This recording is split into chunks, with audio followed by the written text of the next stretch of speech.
এই ছেলেটি প্রতিদিন রাতে তার গার্লফ্রেন্ডের সাথে দেখা করতে আসে আর সকাল হতেই ছেলেটি সেখান থেকে চলে যায়। একদিন রাতে যখন ছেলেটি মেয়েটির সাথে দেখা করতে আসে তখনই বুঝতে না পেরে সকাল হয়ে যায়। তখনই মেয়েটির মা মেয়েটিকে জোরে জোরে ডাকতে থাকে। মেয়েটি ঘুম থেকে উঠে দেখে ছেলেটি তার পাশেই শুয়ে আছে, তাই সে ছেলেটিকে সেখান থেকে বের করে দেয়। বিষয়টি কেউ বুঝতেও পারে না।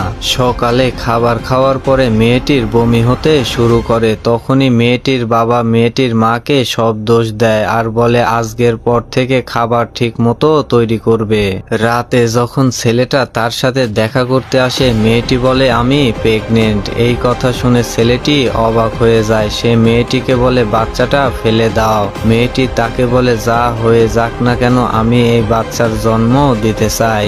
সে বাড়িতে গিয়ে যখন এই বিষয়টা নিয়ে ভাবছিল তখনই মেয়েটা তাকে ফোন করে আর বলে আজকে রাতেই যেখান থেকে পারো আমাকে কিছু টক আম এনে দাও। ছেলেটি তার পরিচিত সব জায়গায় আম খুঁজতে শুরু করে আর কোনো জায়গায় যখন আম খুঁজে পাচ্ছিল না তখনই তার প্রতিবেশী এক গাছ থেকে রাতেই আম চুরি করে আর মেয়েটিকে গিয়ে দিয়ে আসে।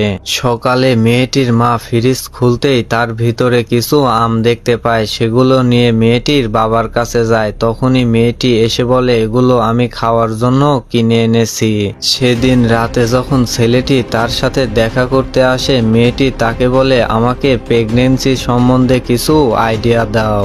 এই বিষয়ে আইডিয়া নেওয়ার জন্য ছেলেটি যখনই তার বন্ধুর কাছে যায় তখনই তারা ছেলেটিকে বলে নিশ্চয় তুই একটা অঘটন ঘটিয়েছিস। তাদের এসব কথা শোনার পরে ছেলেটি তার ইউটিউবার মায়ের কাছে যায় আর বলে মা তুমি যদি ভাইরাল হতে চাও তাহলে প্রেগনেন্সি সম্বন্ধে একটা ভিডিও তৈরি করো। ছেলেটার কথা অনুযায়ী তার মা প্রেগনেন্সি সম্বন্ধে একটা ফুল ভিডিও তৈরি করে। এটা দেখে মেয়েটি সবকিছু বুঝতে পারে। এদিকে মেয়েটির অবস্থা দেখে তার মায়েরও ধীরে ধীরে সন্দেহ হতে শুরু করে। তখনই ছেলেটার একটা সার্কি হয়ে যায়। মেয়েটা তাকে বলে যত তাড়াতাড়ি পারো আমার বাড়িতে বিয়ের কথা বলো।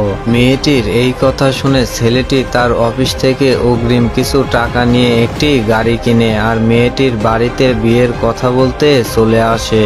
সে যখন মেয়েটির বাবার কাছে সব কথাগুলো খুলে বলে তখনই মেয়েটির বাবা বলে তাদের মেয়ে ছোটবেলা থেকে অনেক অভিনয় করতে জানে। আসলে মেয়েটি কখনো মা হতে পারবে না।